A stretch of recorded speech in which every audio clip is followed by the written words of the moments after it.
Quiero que me acompañen a Colosenses capítulo 4 y mientras lo buscan, bueno, decirles, hermanos, que nosotros, esta mañana nosotros estamos llegando al final de esta serie que se titula Todo en Cristo. Durante varios meses, desde el año pasado, hemos estado estudiando la carta a Colosenses. Este sería el sermón número 21, en el cual nosotros hemos estado reflexionando acerca de lo que Dios nos habla en dicha carta. Específicamente, si nosotros pudiéramos hacer un resumen de lo que enseña Colosenses, es que Cristo es el creador, por tanto dueño, Señor, sustentador de todo lo creado, y eso incluye la iglesia de Jesucristo.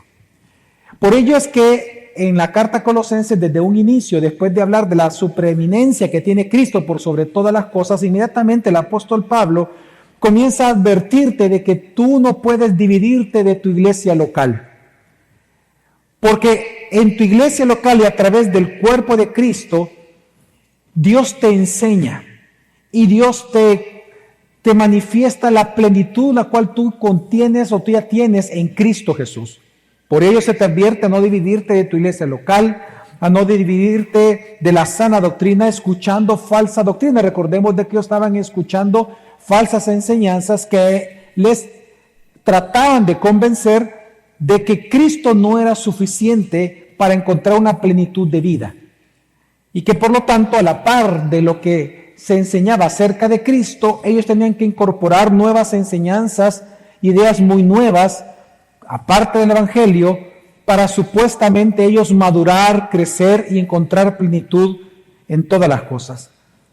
Pero la carta a Colosenses, Pablo les enseña de que eso es mentira, que Cristo, por ser el todo, el creador y dueño, Él es suficiente para tu vida, y que en Él tú has obtenido la plenitud de todas las cosas. Lo que hace la carta a Colosenses es enseñarte de que no hay nada bueno fuera de Cristo y fuera de su palabra. Y que por lo tanto, todo lo que tú naturalmente buscas en el mundo, lo encuentras en Cristo. Paz, identidad, sentido de vida, seguridad, propósito, misión, todo lo encuentras en Cristo. Así que la exhortación de Pablo es, por un lado, a no escuchar y dejarse engañar. Él mismo dice en Colosenses, a volverse esclavos de estas antiguas filosofías, sino por el contrario, poner tu mente en las cosas de arriba, en donde está Cristo sentado a la diestra del Padre gobernando. Es decir, que pongas tu mente en lo que Cristo es y hace sobre tu vida y lo que tú tienes en Cristo. Y por lo tanto, el llamamiento es a que ya tú gozando de la plenitud de Cristo, entonces la experimentes y la lleves a los lugares más importantes de tu vida. Número uno, a tu familia, a tu matrimonio, con tus hijos, con tu esposo, con tu esposa. Es decir, que puedan disfrutar la plenitud de Cristo a través del carácter nuevo que se te ha sido dado en tu familia. Luego en el trabajo, y vimos la semana pasada en lo que es las relaciones de la comunicación que tenemos con Dios y con los demás, con toda la humanidad. Después de enseñar todo eso al final, entonces el apóstol Pablo, ya con su puño y letra, como lo vamos a leer, que él dice, porque él era muy normal para él por su edad pedirle a alguien que escribiera las cartas mientras él las dictaba, y al final él terminaba el saludo de su propio puño y letra, precisamente para que se den cuenta que es Pablo realmente quien lo está enviando. Pues lo que vamos a leer es lo que ya Pablo escribió con su puño y letra. Es su saludo de despedida en esta hermosa carta. Y lo que vamos a aprender aquí, lo que nos enseña Pablo, lo que enseña Dios en todo caso, es cómo se experimenta la plenitud de Cristo en la amistad. Pablo nos presenta un cuadro muy hermoso de cómo los amigos son importantes en tu vida cristiana, en tu vida espiritual. Así que vamos a ver de Colosenses capítulo 4, versículos 7 al 18, y dice así la palabra del Señor. En cuanto a todos mis asuntos, os informará Tíquico, nuestro amado hermano, fiel ministro y consiervo en el Señor. Porque precisamente para esto os lo he enviado, para que sepáis de nuestras circunstancias y que conforte vuestros corazones. Y con él a Onésimo, fiel y amado hermano, que es uno de vosotros. Ellos os informarán acerca de todo lo que aquí pasa, Aristarco, mi compañero de prisión, os envía saludos. También Marcos, el primo de Bernabé, acerca del cual recibisteis instrucciones. Si va a vosotros, recibidle bien. Y también Jesús, llamado Justo. Estos son los únicos colaboradores conmigo en el reino de Dios que son de la circuncisión, y ellos han resultado ser un estímulo para mí. Epafras, que es uno de vosotros, siervo de Jesucristo, os envía saludos, siempre esforzándose intensamente a favor vuestro en sus oraciones, para que estéis firmes, perfectos y completamente seguros en toda la voluntad de Dios. Porque les soy testigo de que tiene profundo interés por vosotros y por los que están en la Odisea y en Hierápolis. Lucas, el médico amado, os envía saludos, y también Demas. Saludad a los hermanos que están en la Odisea, también a Ninfas y a la iglesia que está en su casa. Cuando esta carta se haya leído entre vosotros, hacedla leer también en la iglesia de los laodicenses. Y vosotros, por vuestra parte, leed la carta que viene de la Odisea y decid a Arquipo, cuida el ministerio que has recibido del Señor para que lo cumplas. Yo, Pablo, escribo este saludo con mi propia mano. Acordaos de mis cadenas. La gracia sea con vosotros. En las cartas de aquel tiempo era normal que fueran constituidas de 3 grandes partes. Podemos poner una subparte, pero se puede resumir que tenían 3 partes las cartas de aquel entonces. Un saludo inicial, el cuerpo o el tema a tratar y un saludo de despedida. Pero aunque eso era lo que se hacía y es lo que vemos en esta carta que Pablo está haciendo, que esto es un saludo de despedida para todos ellos, no vamos a negar que hay algo muy peculiar en esto. Y es que lo normal era que usted se despidiera y mandara saludos, pero lo que hace Pablo es citar 10 nombres de amigos de él. Y eso es lo que lo hace interesante. Porque incluso cuando nosotros vemos sus otras cartas, por ejemplo a los romanos, en un capítulo él pone más de 22 nombres de sus amigos. Y si contamos los amigos de Pablo que son mencionados por nombre en Hechos de los Apóstoles, son más de 100 personas que se mencionan allegados a Pablo. Y es lo que hace interesante este texto. Pablo sabía, hermanos, si algo nos demuestra este texto es que Pablo sabía que él no podía solo, que nadie puede solo y que nadie puede solo caminar en la vida como cristiano. Tú no puedes solo. Si algo sabía Pablo es que los cristianos somos indispensables unos a otros. El cristiano es valioso en tu vida. Las amistades son valiosas en tu vida y en tu caminar cristiano. Y la Biblia siempre así lo ha enseñado.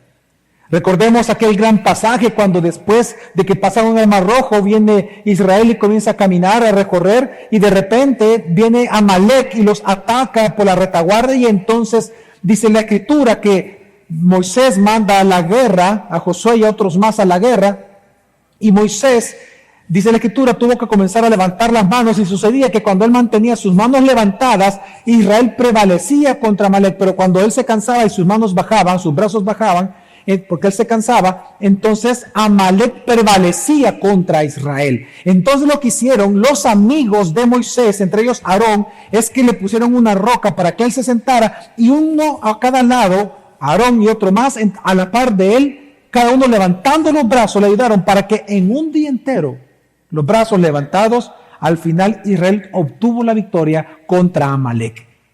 Cuán importantes son los amigos, y Dios lo grafica en toda la Escritura. Si hay una razón por la cual Dios nos entrega amigos y son importantes, es porque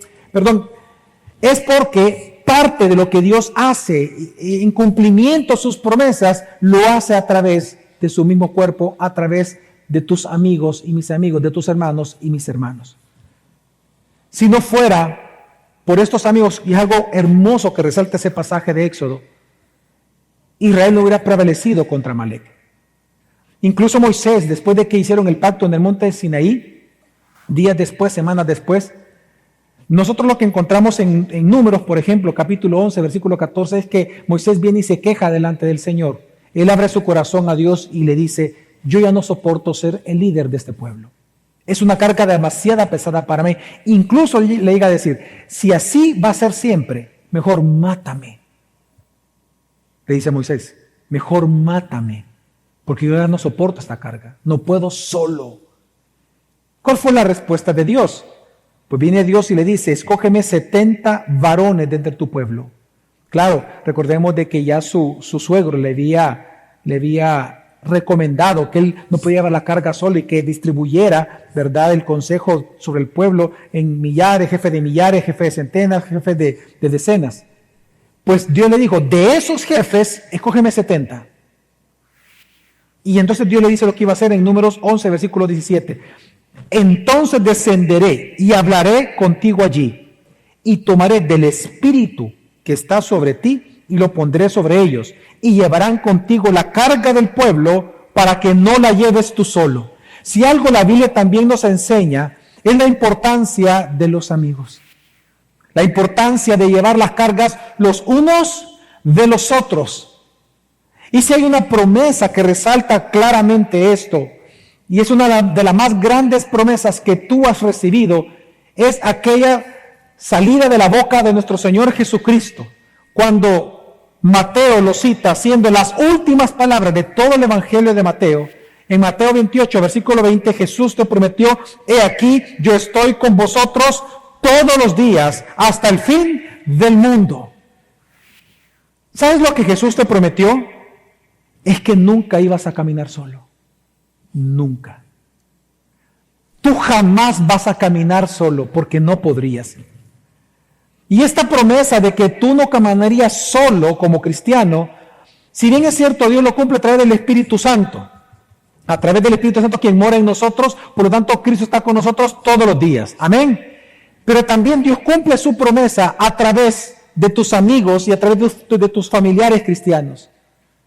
Porque es a través del cuerpo de Cristo, es a través de tus amigos que Dios también te consuela, te enseña, te edifica, te fortalece, te confronta, te cuida, te protege, te da ánimo y te da alegría. ¿Tú realmente quieres disfrutar del cumplimiento de las promesas de Dios? Entonces necesitas amigos cristianos. Tú no puedes caminar solo en la vida. Inténtalo y tú mismo te destruirás. Tú necesitas de tus hermanos y tus amigos de la iglesia. Es más, en el texto de hoy, lo que nosotros vemos con Pablo, es que pongas a pensar, ¿por qué Pablo salió de lo convencional? ¿Por qué Pablo, en lugar de simplemente mandar sus saludos a la iglesia, que era lo más normal, por qué él comienza a describir una cantidad importante de personas que les envían saludos? Claramente la intención de Pablo no solamente era saludarlos, sino animarles, mostrándoles que ellos no estaban solos como iglesia de Colosenses. Es mi intención en esta mañana, en un sermón que he titulado Nunca caminarás solo, hermano, es convencerte de que tú no caminas solo, sino que caminamos junto a ti todos nosotros. Nos tienes a nosotros y nosotros te tenemos a ti. No hay un solo creyente en la vida, no hay uno solo que camine solo. Ni siquiera Jesucristo, siendo Dios, caminó solo. Y eso es algo que nosotros tenemos que admirar de la gracia de Dios para tu vida. Es algo del cual tú tienes que alabar al Señor. El poder, la alegría, que Él te da, esa sabiduría a través de los amigos. Por lo tanto, también yo busco en esta mañana, a través de este texto, buscaré exhortarte a que tú busques verdaderos amigos, a que busques tener amigos en Cristo, pero para Cristo, ojo, porque no solamente consiste en tener amigos cristianos, sino en los idóneos para que en ti y en ellos se cumpla el propósito de Dios para ustedes. Es decir, los idóneos, los más maduros, lo mejor que tú puedes obtener y dar. Pero también otro objetivo es que al final, hermano, también tú puedas dar gracias a Dios por los amigos que tú ya tienes. Porque sin ellos, tú no estarías hoy aquí, esta mañana, por ejemplo. Y te la vamos a demostrar. Así que, ¿qué vamos a hacer con este texto? Lo que podemos nosotros observar, vamos a hacer una radiografía de los verdaderos amigos de Pablo que aparecen en Colosenses. Y el primero de ellos es un hombre llamado Tíquico. Tíquico fue uno de los amigos más cercanos del apóstol Pablo, un hombre que dejó todo, absolutamente toda su comodidad, cuando se anexó a servir a Pablo en su ministerio. Esto fue específicamente después del segundo viaje de Pablo. Cuando él regresaba, del tercer viaje a Jerusalén, Tíquico se le une. Es más, fue tal el compromiso que manifestó Tíquico a la causa del evangelio por medio de el pastor Pablo, que cuando Pablo fue apresado posteriormente, Tíquico fue de los pocos que lo acompañó en la cárcel, estuvo pendiente de él, le llevaba comida, lo iba a visitar, nunca se separó él, ni siquiera cuando Pablo estaba en la cárcel. Es más, Tíquico fue de los pocos que incluso cuando Pablo fue llevado a Roma a través de un barco, que fue cuando cayó el barco, se destruye, que Dios le prometió que no iba a morir todos los que estuvieran con él, que se van a una isla, le muerde la serpiente la mano a Pablo, se recuerdan que Dios lo sana milagrosamente, que en todo ese recorrido, ¿quién estuvo a la par de Pablo? Tíquico. Tíquico fue uno de los más grandes amigos de Pablo. Fue uno de los que más ayuda, ánimo y consuelo trajo al corazón de Pablo. Por eso es que no nos extrañe cómo Pablo lo describe a él. A él lo describe con 3 características. Dice, él es amado, hermano, fiel ministro y consiervo. Es decir, no solamente le llama que es un hermano, sino que es un hermano muy amado. No solo dice que él es un ministro, es decir, que él sirve al Señor, sino que él es un ¿qué? Fiel ministro. Y con el tiempo también se ha dado cuenta de algo, de que él es un consiervo, es decir, que al igual que Pablo, es un esclavo de Cristo. Ponte a pensar qué es lo que la gente va a decir de ti cuando tú mueras. ¿Verdad? Cuando todos toquen dar estas palabras, el panegírico, y toquen hablar de ti, ¿qué van a decir de ti? ¿Acaso pudieran decir esta descripción? Es que digo esto porque me parece impresionante. Lo que Pablo está enseñando, hermanos, es que Tíquico era un hermano fiel a Cristo en las buenas y en las malas. Con esas otras frases es lo que le está diciendo. Tíquico, demostró que él era capaz de sufrir por causa del evangelio a la par de Pablo. Y por eso Pablo alaba esta virtud formada de Cristo en él. Ahora, ¿cuál era la función en el ministerio de Pablo en este contexto de Colosenses? Y Pablo menciona para qué lo va a ocupar y para qué lo envía. Él va a hacer la función de un mensajero. Miren, fíjense que Tíquico era un fiel predicador. Tíquico, de hecho, fue en una de las ocasiones en que Pablo estuvo preso y manda a llamar a Timoteo para platicar con él. Obviamente, Timoteo era el pastor de la iglesia de Éfeso, a quien Pablo envió para que la iglesia no se quedara sin pastor y se le estuviera predicando todos los días de reunión, fue a Tíquico. Tíquico era un fiel predicador, un excelente predicador. De hecho, también fue cuando Tito fue llamado por Pablo también, uno de los candidatos a sustituir temporalmente a Tito en la iglesia de Creta para predicar a las iglesias de Creta fue Tíquico. Así que Tíquico era una mano derecha, obviamente, en la vida de Pablo. Un hombre fiel a la palabra. Pues, ¿qué mejor que una persona así para encomendarle algo, una tarea importantísima? Y es que a Tíquico le dijo, estas cartas para las iglesias del Valle del Lico y toda esa zona, te las entrego a ti. La misión de Tíquico era el mensajero. Él llevó las cartas de Éfeso, que se cree que es la misma de la Odisea, hay ciertos argumentos para eso, puede ser que no sea así, pero él llevaba la carta de Efesios, de Filipenses, la de Filemón y la de Colosenses. Un fiel ministro de la palabra hoy tenía que proteger la palabra escrita inspirada por Dios. Esa era su misión. Y no era cualquier tarea. Porque por favor, no vaya a pensar, pongámoslo en contexto, no vaya a pensar de que ir de una ciudad a otra es como que ir de aquí, no sé, vamos a Santa Ana, vamos a a comer a tal lado, vamos a la playa, y va hasta en su carro y las calles están chéveres. No, no, no. En ese entonces viajar era muy peligroso. Bueno, eran tiempos tan peligrosos que recuerde, ¿qué es lo que andaban los 12 discípulos de Jesús debajo de sus ropas? Todos los días, a la par de Jesús. ¿Y eso qué era Cristo? ¿Qué andaban? Espadas. ¿Y para qué son las espadas? Para matar. ¿Ok? Para eso es. ¿Y por qué las andaban? Eran tiempos peligrosos. O sea, no vaya a pensar, hermano, que cuando voy de mensajero, qué chévere, voy en mi bicicleta, ¿no?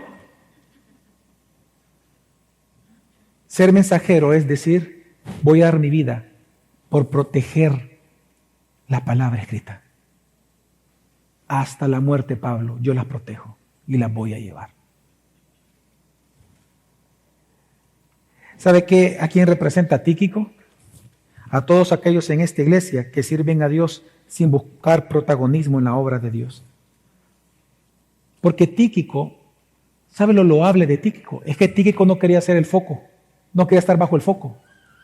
Tíquico nunca buscó ser un Pablo. No, él quería servir a Pablo. Él nunca quiso protagonismos. Él representa a aquellos que sirven desde la humildad al Señor, no importa dónde los pongan. Si le decimos, hermano, puedes estar en la puerta, ok, con gusto. Mira, hermano, puedes estar allá en tráfico, te necesitamos, con gusto. Mira, hermano, queremos que tú vayas y que sirvas en el ministerio de mujeres o que vayas al ministerio de servidores. No, es que no. Dios a mí me ha puesto para predicar y yo tengo que tener un grupo, yo allá voy a ir a Huachapán a predicar. Ahí me tiene el Señor. Hermano, te intentamos. No. Yo ya le digo, no. Qué diferente, ¿no? Qué diferencia. Tíquico.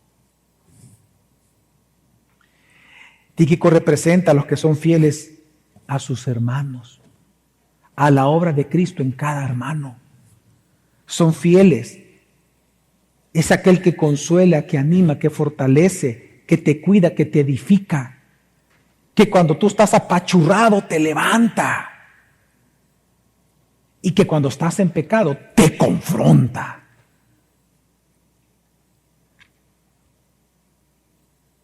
Cuando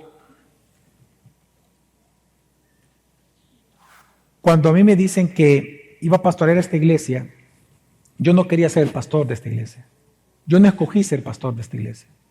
Es más, yo renuncié a esta iglesia, puse una carta de renuncia. Porque a mí me estaban preparando para plantar una iglesia en Ciudad de México, en Distrito Federal. Y con mi esposa ya habíamos decidido irnos para allá.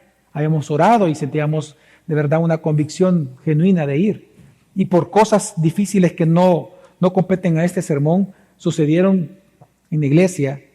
Me piden ser el pastor de esta iglesia. Y yo les dije, yo recuerdo bien que yo les dije, yo no quiero ser el pastor de esta iglesia. Y en aquel entonces había muchas heridas en el equipo pastoral. Satanás se había metido muchísimo en la iglesia y yo no amaba a esta iglesia. Y Dios me pone a pastorearla. Y yo digo, hoy, después de 19 años de ser pastor, este año estoy cumpliendo 20 años de pastor, de ministerio. Yo digo, Señor, ¿cómo llegué hasta acá? Yo soy pecador, fallo muchísimo. Y pues Dios me hizo ver los tíquicos que han estado conmigo a mi lado todo el tiempo. Mis amados hermanos, fieles ministros y consiervos, los pastores de esta iglesia. Ellos son mis amigos y mis hermanos. Y yo no estaría acá si no fuera por ellos. Se lo puedo asegurar. ¿Cuántas veces yo intenté irme y ellos? Estoy hablándole al inicio. ¿Cuántos de ellos me han confrontado? Y duro, ¿no creas que? Ya conoce usted un par de ellos. Yo de verdad sí, yo en retrospectiva, yo le doy gracias a Dios porque Dios ha puesto muchos Tíquicos a mi alrededor. Yo espero también ser un tipo de Tíquico para ellos también. Porque yo no soy más que ellos, ni ellos son más que yo. Ante Dios somos iguales, pero yo personalmente me veo menos que ellos. Porque yo entiendo perfectamente que esto es una función. Hermanos, esto que estoy haciendo es mi servicio a Dios, a usted. No por eso yo soy más especial que usted. Eso lo entiendo perfectamente. Pero lo que tenemos que ver es que realmente Dios nos da a nosotros amigos. Y si algo me ha permitido a mí continuar mi caminar cristiano, amar la iglesia, estar arraigado a Cristo en esta iglesia local que tanto amo y que tanto respeto, son mis amigos pastores, mi familia y mi esposa Geraldina de Domínguez. Mi compañera número 1 de viaje. Incansable, incondicional. Pero no solamente menciona a Tíquico. Vamos a avanzar, son 10. Onésimo. Onésimo fue un malvado que fue transformado por el Evangelio. Porque resulta, hermanos, que Onésimo fue el esclavo de Filemón. Un esclavo que le robó a Filemón, ya siendo creyente. Filemón le roba a Filemón, y no solamente eso, sino que huye y se va a Roma, y resulta que estando en Roma escucha a Pablo, se convierte, y cuando se convierte lo primero que le dice Pablo es: tienes que regresarte a Filemón, y por eso le escribe la carta a Filemón, para que te reciba, para que no te mate. Y a Filemón entonces le dice: recíbelo como hermano, porque él se ha convertido, recíbelo como hermano, perdónalo. Y resulta que Pablo lo manda a Onésimo a volver a ser esclavo de Filemón. Filemón, hermanos, él fue un hombre, un esclavo mentiroso, rebelde, soberbio, pero que se convirtió a Cristo. Y su conversión fue tan real que no solamente estaba dispuesto a dar su vida para llevar las cartas, sino que también a regresar como esclavo a Filemón. Él llegó con la carta y le dijo: Filemón, estoy aquí para ser tu esclavo todos los días. Hasta que me muera voy a ser tu esclavo, Filemón. Perdóname todo lo que yo te hice. Una de las grandes evidencias de que alguien es convertido es la restitución. Yo recuerdo en una ocasión, y es real lo que le voy a contar, una noticia que salió en un periódico de Nairobi, en África. No sé mencionar el nombre de esta persona, pero el anuncio decía, ya traducido decía: yo, fulano de tal, ahora yo soy un siervo de Jesucristo. Por eso dice: si hay alguien al cual yo haya ofendido, lo haya injuriado en algo, le debo algo porque lo tomé indebidamente, le pido que llame a estos abogados, y pone el nombre y los teléfonos de los abogados, dice que son mis abogados, porque ellos le van a restituir a usted todo lo que yo le debo. No se harán preguntas y no se va a negociar dinero. Lo que usted pida, eso le voy a dar. En un periódico y en todo Nairobi. Una de las evidencias más claras de la conversión de alguien es la restitución, y lo que estamos viendo aquí con Onésimo fue eso. La función de Onésimo fue igual que la de Tíquico, era el compañero de viaje de Tíquico, tenía que llevar la palabra inspirada de Dios, pero no solamente eso, sino que él se iba a quedar, él era oriundo de Colosas, él se iba a quedar con Filemón para ser esclavo con él para siempre. Ahora, piensa por un momento, Tíquico y Onésimo, qué grandes amigos de Pablo. Mira la clase de amigos que tenía Pablo. Hombres que estaban dispuestos a dar la vida por Cristo. Una pregunta: ¿cómo son tus amigos? ¿Tus amigos son maduros en Cristo? ¿Ellos suman a tu vida espiritual o le restan a tu vida espiritual? ¿Cómo son tus amigos de verdad, los que te visitan en tu casa, a los que tú visitas? ¿Realmente son serios? ¿Son buleadores? ¿Gente resentida? ¿Gente que chismea? ¿Rebeldes a tu iglesia? ¿Cómo son tus amigos? Luego de estos dos, Pablo describe a 3 personas que eran los únicos de la lista de estos 10 que él menciona que son judíos. Él mismo le llama que son de la circuncisión: Aristarco, Marcos y Jesús el justo. Veamos que uno de ellos, Aristarco, era un judío de Tesalónica. Eso lo vemos en Hechos capítulo 20. Y él se une a Pablo desde que él viajó a Éfeso. Lo impresionante de Aristarco y lo loable de Aristarco es que él fue capturado juntamente con Pablo cuando Pablo, por predicar, recuerden que en Éfeso, mire, a Pablo casi lo matan.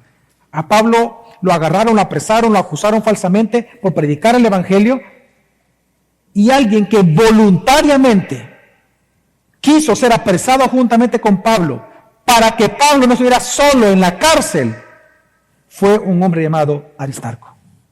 Por eso es que Pablo le llama, en lo que leímos, le llama mi compañero de prisión. Porque desde aquel viaje misionero, del segundo en adelante, Aristarco fue uno de los que estuvo con Pablo también en el barco cuando encalló. Estuvo a la par de Tíquico, porque con Pablo lo acompañaron 12 amigos en el barco. De entre esos 12, Tíquico y hoy Aristarco. Luego menciona a Marcos. Marcos, el sobrino de Bernabé. Bueno, este Marcos tiene una historia tremenda, ¿no? Marcos resulta que en Hechos capítulo 13 se nos narra que era un joven, sobrino de Bernabé, que cuando Pablo y Bernabé van juntos en su primer viaje misionero, resulta que los acompaña para ayudarlos, pero que por cobardía, por temor, por lo que sea, simplemente huye y deja solo a Pablo y a Bernabé. Resulta que pasa el tiempo, regresa Pablo y Bernabé, y hoy están planificando su segundo viaje misionero, y viene Bernabé, el día de la salida, campante, le dice: Pablo nos va a acompañar otra vez Marco, mi sobrino. Y Pablo se enoja, recuerda el carácter de Pablo, y Pablo se enoja y le dice que no lo quiere dar más. Entonces, por Marco se causa una división conocida, obviamente, en la historia bíblica, y Pablo agarra por un lado y Bernabé por otro. Pero resulta que al pasar los años, Marcos estuvo con Pedro como su pastor. Pedro fue el pastor de Marcos por un tiempo. Y resulta que en la carta de Filemón y en la carta de Colosenses, la actitud de Pablo cambia con Marco. Tanto que Pablo le llama a Marcos precisamente mi colaborador. Hermanos, esto es hermoso. ¿Sabe por qué? Porque Marcos nos testifica con su vida el poder de la compasión de Dios, el poder que Dios tiene de transformar lo malo, lo podrido, en algo completamente nuevo y bueno. Cómo Dios puede ocupar tus fracasos para realmente Él glorificarse. Pues ¿saben por qué? Porque resulta que este jovencito llamado Marcos, que fue un traidor, un mentiroso, un miedoso, un cobarde, un infiel, y todos los calificados que usted pueda decir, porque Dios lo transformó, resulta que fue el escritor del evangelio que lleva su nombre, Marcos. ¡Qué hermosa historia! Él era un amigo de Pablo. ¿Cómo son sus amigos? ¿Son capaces de escribir un evangelio? Estoy hablando figurativamente, ¿verdad? Uy, pastor, no diga herejía. No, obviamente el canon está cerrado, pero me refiero, ¿son tan maduros como lo eran Marcos? Cuando era inmaduro, no era amigo de Pablo. Pablo no lo quiso cerca de él. Cuando era maduro, dijo: Él es mi colaborador. El tercero que menciona como judío es es Jesús, llamado el justo. Fíjense que no sabemos más, solo eso dice. Es la única vez que aparece en la Biblia y es lo único que dice: Jesús, llamado justo. Pero esa palabra dice mucho para nosotros. Qué especial es que viene Pablo y la manera en que lo deja registrado para toda la historia es diciendo: Jesús, Él, mi amigo, es justo. Describe el carácter. ¿Sabes? Jesús, llamado el justo, representa a todos aquellos que están aquí, que están sirviendo a Dios sin que nadie sepa cómo tú le sirves a Dios. Jesús, llamado el justo, representa a aquellos que se esfuerzan en servir a Dios y que, aunque saben que es pequeño su servicio a Dios, se dan cuenta que nada es pequeño en el servicio a Dios. Es decir, si algo nos enseña este pequeño nombre, es que cuando tú le sirves a tus hermanos, tú le estás sirviendo a Dios mismo. Por lo tanto, en el reino de Dios no hay trabajos pequeños, no hay trabajos insignificantes. Todo lo que tú haces suma y suma muchísimo. Tú no puedes pensar que el que está enseñando a tus hijos allá, a los niños, es más importante que nuestra hermana que en este momento se encuentra allá parada en este momento en las puertas de la iglesia. No puedo decir que un trabajo es mejor que otro. En el reino de Dios no es así. Dios no ve así las cosas. Todo es importante en el reino de Dios. Como lo dijo una vez un predicador. Dice, por perder un clavo se puede perder una herradura. Por perder la herradura se puede perder el caballo. Por perder un caballo se puede perder un soldado. Por perder un soldado se puede perder la guerra. Y por perder una guerra se puede perder todo el reino. Todo por un clavo mal puesto. Por eso, mira, tu trabajo es importante. Y no hay servicios insignificantes. Y algo que nos enseña este nombre Jesús llamado el justo es que Dios te va a recompensar. Amén. Que Dios te va a recompensar. Ahora, ¿cuál es la función de estas tres personas? Según Pablo, la función de las tres personas dice que le han ayudado y le han servido de consuelo, le han ministrado a él. Y esto es importante, hermano. De hecho, lo que él dice, estos son los únicos, versículo 11, estos son los únicos colaboradores conmigo en el reino de Dios que son de la circuncisión, es decir, judíos, y ellos han resultado ser un estímulo. Esa palabra es un consuelo para mí. Ok, esta frase nos demuestra algo importante. Dios nos ha prometido estar con nosotros todos los días hasta el fin del mundo. Amén. Sí. Dios te ha prometido fortalecer tu espíritu. Sí. Dios te ha prometido edificarte en amor. Sí. Dios te ha prometido consolarte. Sí. Bueno, el Espíritu Santo, ¿cómo se le llama? El gran consolador. Dios te ha prometido todo eso. Pero Dios no solamente lo hace a través del Espíritu Santo y a través de la palabra directamente, sino que también lo hace a través de tus amigos. Tú vas a recibir consuelo, edificación, ánimo, felicidad, alegría, gozo, edificación, fortaleza a través de los amigos de tu iglesia local. Dios ocupa a sus hijos para ti. Y por eso Pablo dice, me han servido, me han ayudado de consuelo. Luego de estos tres, menciona otros tres, pero que estos ya eran gentiles, convertidos al cristianismo, pero tiene una característica especial cada uno.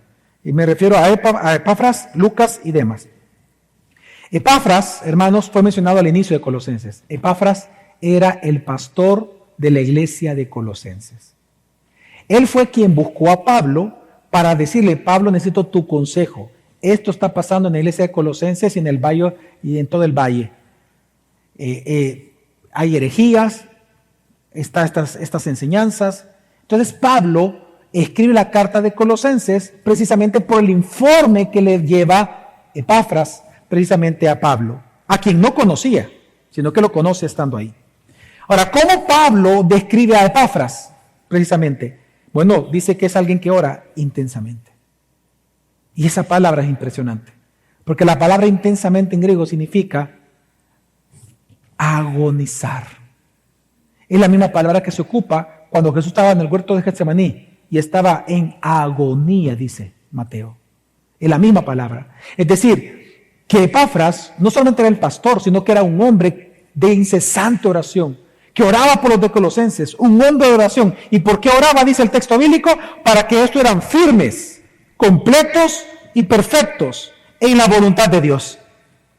Hermanos, qué gran consuelo uno puede recibir cuando a uno le dicen, estoy orando por ti, hermano.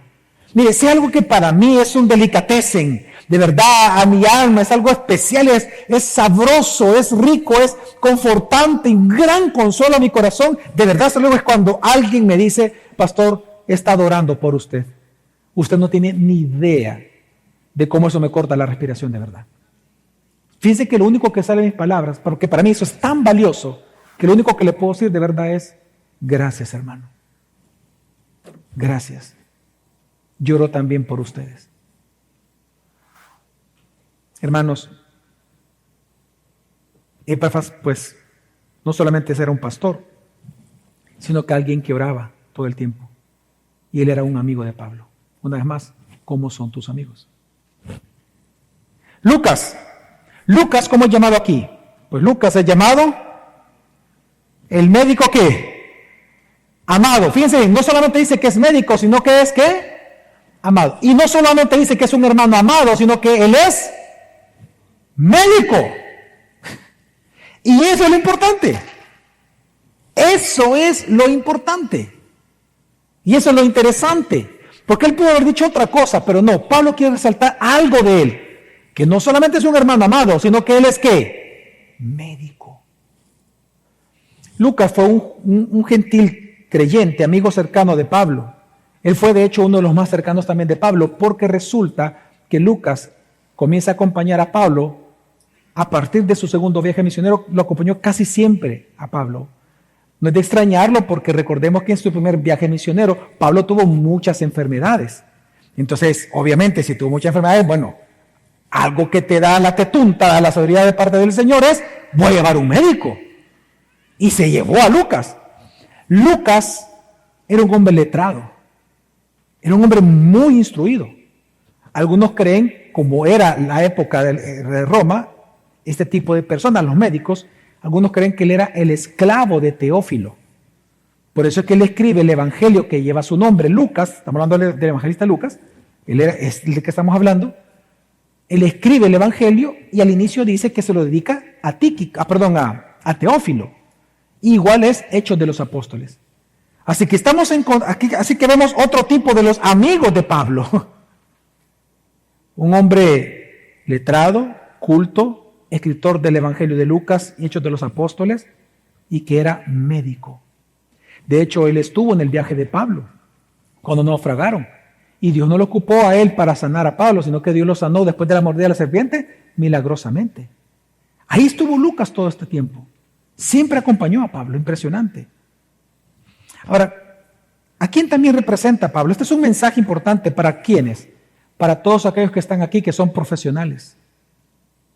Los que son ejecutivos, los que son jefes, los que son empresarios y comerciantes, escúchenme. Si tú eres un profesional, por ejemplo, tú eres un hombre privilegiado en El Salvador. Tú eres del 10% privilegiado. Aquí en El Salvador, por ejemplo, no sé si usted sabía, que la profesión número 1 en los DUIs registrados es pastor. Está por encima de médicos, de abogados, esa es la número 1. Pero el 90% de los pastores no tienen estudios de bachillerato ni siquiera. Más del 90% no llegaron a bachillerato. No pudieron. No es que no quisieron. Cuando tú sacas el promedio y la estadística nos dice que los únicos que se gradúan como profesionales en El Salvador solo es el 10% de los salvadoreños. Tú eres parte de ese grupo especializado y privilegiado del Salvador. ¿Para qué Dios te ha dado esa oportunidad? Incluso de tener empresa, ser jefes, etc. Hermano, Lucas te enseña el llamamiento que Dios te hace de tú ocupar tus conocimientos, tu dinero, tu profesión, todas tus capacidades, tus privilegios para la expansión del Evangelio a través de tu iglesia local. Así que, hermano, ocupa todo eso para la gloria de Dios. Amén. Y por último viene de estos tres, luego de Lucas menciona a un hombre llamado Demas. Hermanos, estamos ante la mancha en la pintura. Estamos con la oveja negra de estos 10 personas que Pablo aquí menciona. Porque resulta que Demas, en este momento en que dice, Demas les manda saludos, Demas estaba sirviendo, estaba acompañando a Pablo, pero resulta que después del segundo encarcelamiento de Pablo, registrado en 2 Timoteo capítulo 4, este Demas abandona a Pablo. Y no solo lo abandona, él apostató de la iglesia, apostató de Cristo. Dice 2 Timoteo 4, 9 al 10, dice Pablo, procura venir pronto a verme, le dice a Timoteo, porque Demas me ha desamparado. Habla, Padre. A saber a quién Dios le está hablando. Okay. procura venir pronto a verme, porque Demas, a veces ha pasado algo, porque Demas me ha desamparado amando este mundo y se ha ido a Tesalónica, amando este mundo y se ha ido a Tesalónica. Es decir, él apostató, él es un ejemplo de apostasía. Estuvo con Pablo, anduvo con Pablo, escuchó a Pablo, pero no era de los de Pablo. Jesús tuvo a su Judas, Pablo tuvo a su Demas. ¿Tú a quién has tenido? Yo te puedo asegurar que todos los pastores en el mundo, todos el 100%, han experimentado esto. Es normal. Y usted también. ¿O no, hermana? Claro que sí. Sí, totalmente. Todos tenemos un Demas, todos lo hemos tenido, ¿no? Pero aún así Dios nos pide fidelidad a nosotros. Amén. Pero él termina con 2 personas luego de esto. 2 personas, pero aquí son diferentes. No están con Pablo, sino que resulta que estaban en Colosenses, a los que Pablo envía saludos. Uno es Ninfas, en donde se cree que existía la iglesia de la Odisea, donde estaba. Y Ninfas es un nombre que se puede ocupar tanto para hombre como para mujer, así que no se sabe si Ninfas era un hombre o una mujer. El nombre se puede ocupar para los dos géneros. Ahora, lo interesante es que Ninfas, aunque no sabemos más de esta persona y solamente se menciona este nombre, lo impresionante es que quedó su nombre para siempre escrito en la Biblia. ¿Por qué? Porque él prestó su casa para el Evangelio. Hermanos, mira, cuando yo tengo el privilegio de ir a la iglesia de Guatemala que plantamos, hay una familia a la cual yo siempre saludo. Siempre. Cuando llego a la ciudad, fulano, mucho gusto, aquí estoy. ¿Cómo estás? Puede llover, puede tronar, puede pasar lo que pase, pero ellos son muy caros a mi corazón y al corazón de la iglesia, de esta iglesia.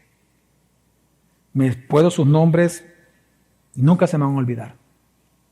La familia Loarca, Daniel y su esposa Ingrid. ¿Por qué? Porque en la casa de ellos se plantó la iglesia de Guatemala. Por más de 1 año estuvimos yendo en su casa. Una mujer que yo bien recuerdo que cuando llegamos, las reuniones terminaban tipo 11 de la noche, en todo lo que la gente hablaba, se hacían las 12, 1. A las 3 de la mañana oíamos cómo estaba limpiando junto con el esposo en la sala, y a las 5:30 de la mañana el huevito picadito con frijolito servido para los pastores que íbamos.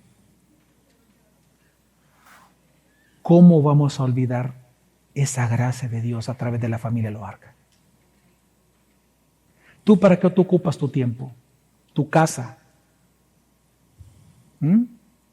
Para hacer pachanga los 24, está bueno. Pero ¿y el Evangelio?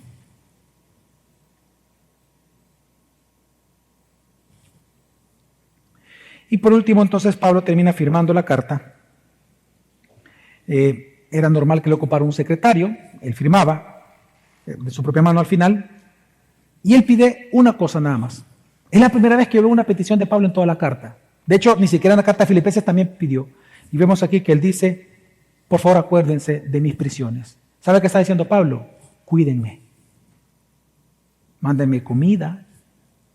Acuérdense de mí, oren por mí. Vengan a verme. Y luego dice, y termina toda la carta diciendo algo que resume muy bien lo que se pretende con esta carta. Les desea que la gracia de Dios sea con todos ellos. Amén. Es decir, que el favor de Dios esté sobre toda la iglesia de Colosenses. Ahora, en este pasaje, hermano, yo encuentro bien importante 5 enseñanzas acerca de la amistad cristiana. Y no quiero terminar sin decirlas. Enseñanzas indirectas de los amigos de Pablo para nosotros hoy en la iglesia Gracia sobre Gracia. Y lo primero que podemos ver nosotros, hermanos, porque es una gran incógnita para muchos, es ¿cuál es el propósito de la amistad? ¿Quiénes son los amigos verdaderos? ¿Para qué tenemos amigos? Pues lo primero que nosotros vemos es que este pasaje nos enseña también acerca del propósito de la amistad, que el propósito de los amigos en Cristo es ser una comunidad santa y piadosa y fiel para que juntos logremos el propósito de Dios para nuestras vidas. La amistad, hermanos, la meta de los amigos no es cumplir los caprichos de todos, sino servir a los propósitos de Cristo en todos. Por lo tanto, nosotros los vemos en la lista de estas 10 personas que amigo no es quien te apoya en tu iniquidad, sino quien cuida la gracia de Dios en ti. Ese es un amigo. Por lo tanto, el valor de los amigos no está en la compañía. El valor de los amigos está en el consuelo, en la edificación y en la ayuda espiritual que ellos te dan para que tú puedas terminar tu vida, la carrera cristiana, glorificando a Dios todos los días de tu vida en todo. El valor no está en la compañía. Un perro puede acompañarte. Un perico puede acompañarte. Un gato puede acompañarte. Una iguana puede acompañarte. Un chicote puede acompañarte. Lo que tú quieras como mascota. Pero ninguno de ellos te va a confrontar en tus pecados. Te va a recordar que debes de temer a Dios. Ninguno de ellos te va a predicar el Evangelio. Los únicos que lo hacen son los verdaderos amigos en Cristo. Así que lo primero que nos enseña este pasaje es sobre el propósito de la amistad. El propósito de la amistad es más que tu iniquidad. Más allá de eso, es cuidar la gracia de Dios en ti. Lo segundo es sobre cómo es ser un amigo verdadero. La amistad cristiana, hermanos, surge solamente en aquellos que son amigos de Cristo primero. Si tú no eres amigo de Cristo, tú no puedes ser amigo de nadie de verdad. Tú puedes ser un chero, tú puedes acompañarlo como un perro, como un gato, y cuando puedes celebrar lo que quieran celebrar juntos, pero un amigo según Cristo nunca lo vas a hacer. Si tú eres enemigo de Cristo, no puedes ser amigo de un cristiano, pero si tú eres un amigo de Cristo, necesariamente vas a ser amigo de los cristianos. Hermano, ¿por qué Pablo oraba por los de Colosenses? Dígame, ¿qué gana Pablo con orar por los de Colosenses? Estando en la cárcel, egoístamente hablando, Pablo tendría que estar orando por él, ¿sí o no? Pero ¿por qué oraba por los de Colosenses? ¿Por qué Tíquico dice, voy a dar mi vida para llevar esta carta a los de Colosas? ¿Por qué Onésimo también lo mismo? ¿Por qué el otro oraba? ¿Por qué los otros mandaban ofrendas? ¿Por qué entre ellos no se bulleaban? ¿De dónde sacan ellos esa fidelidad entre ellos? Bueno, la respuesta es porque ellos eran fieles a Cristo primero. Es que cuando tú eres fiel a Cristo, tú eres fiel entonces a los cristianos y a la obra de Cristo en ellos. Tú eres fiel a Cristo. Y por lo tanto, si tu hermano es cristiano, tú eres fiel a la obra que Cristo está haciendo en él, como buen mayordomo de las cosas de Dios. Tu fidelidad a un hermano tiene que ver con tu fidelidad a Dios. Por eso es que, mira, aunque tú a mí no me dijeras cómo es tu carácter, cómo son tus valores, tu moral, la clase de amigo que tú tengas me lo va a decir. Claro. Amós 3:3 dice, ¿acaso pueden andar dos juntos si antes no se ponen de acuerdo? No. Es decir, por la clase de amigos que tú tienes, yo sé la clase de moral que tú tienes. ¿A quién tú le eres fiel? ¿A Cristo, a ti mismo o a tus amigos?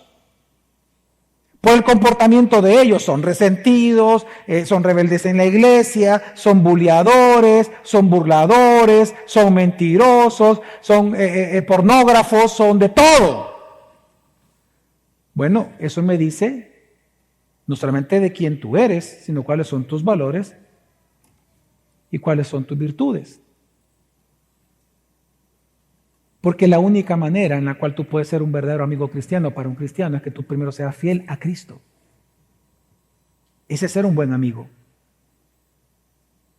Santiago 4:4 dice, quien sea amigo del mundo se constituye enemigo de Dios. ¿Sabes cómo se puede parafrasear ese versículo en el contexto de Colosenses? Quien sea amigo de los amigos del mundo se constituye enemigo de Dios también. ¿Cómo son tus amigos?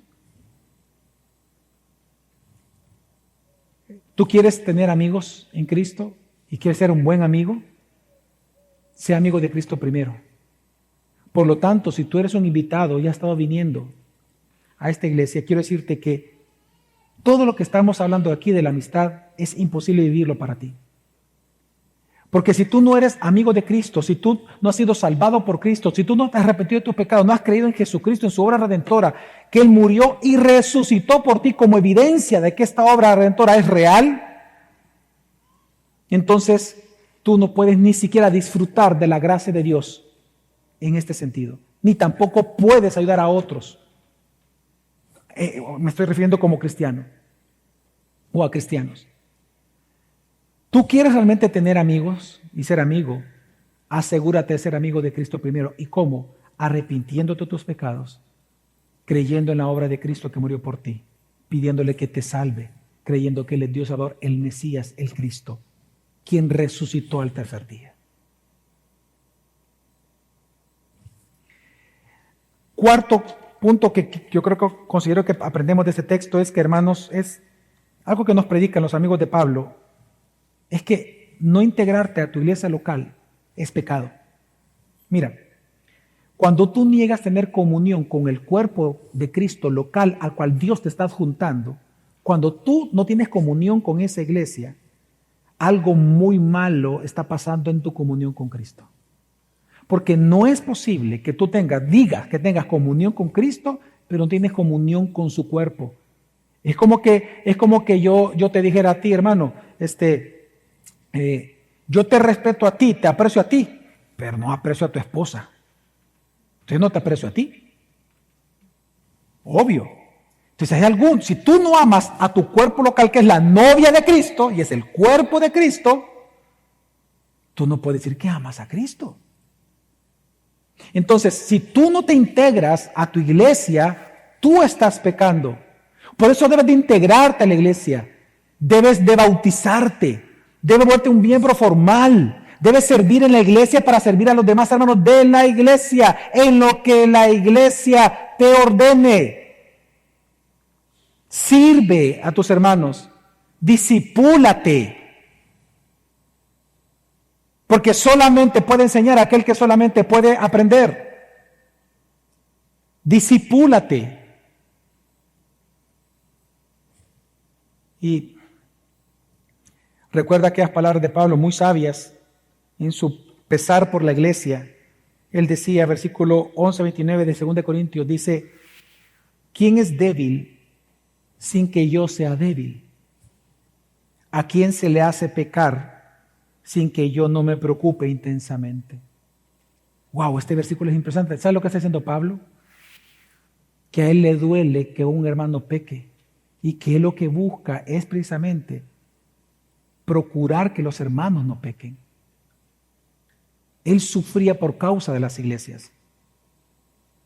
Su carga era que la iglesia fuera edificada.